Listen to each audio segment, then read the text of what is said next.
Кърджали е главен град в източната част на планината Родопи. Община Кърджали от около 70 000 души население, 62% са турци, 31% българи, 3% роми. Севинч и Тодор Момчилови са семейство артисти, които през 60-те и 70-те години на 20 век играят основна роля в приобщаване на местните турци към българската култура. Те са една от първите смесени българо-турски семейни двойки в Кърджали. Целият им творчески живот е на сцената на турския театър в Кърджали и в Дома на културата. Севинч играе роли и в известни оперети, сред които е Арсин Малалан на композитора Юзир Хаджибеев, оперетата Айка и операта Милионерът на българския композитор Парашкет Хаджиев. Баща й Аптула Музов е и композитор на песните на известната турска певица Кадрие Летифова. Тодор е хореограф и се влюбва в красивата Севинч от пръв поглед. На Тодор булката туркиня минава, казвали хората в Кърджали преди 46 години, когато семейство Момчилови били една от първите смесени българо-турски двойки в града. Преди доста години наистина в нашия род нямаше туркиня да бъде с българин да ходи. Наистина от едните страни имах трудности в нашия род, не от всички, така по-възрастни те бяха против.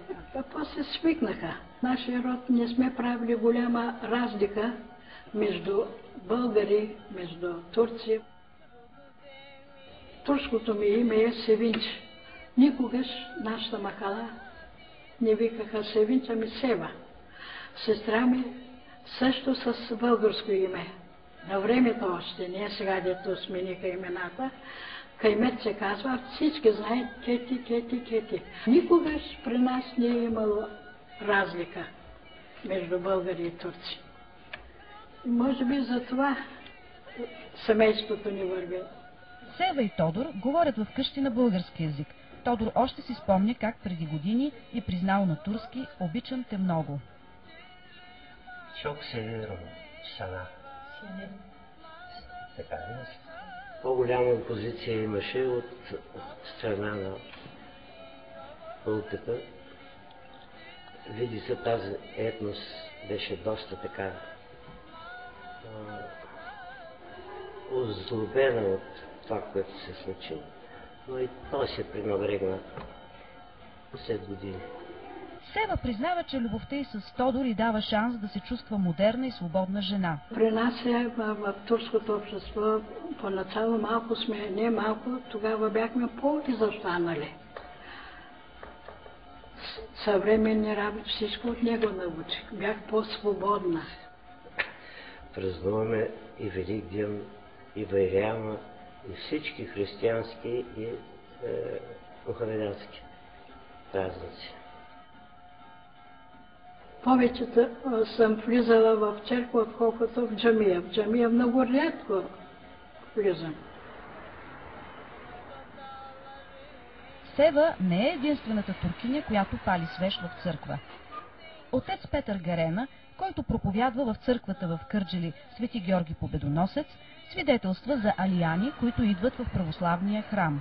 Отец Гарена говори свободно турски език и беше упрекнат от националистите, че чете Евангелието на турски език на Великден на Второ възкресение. Евангелието го четох на турски език. В Кърджали, където населението е двоезично, в смисъл говори български и турски, да го каже и на турски език.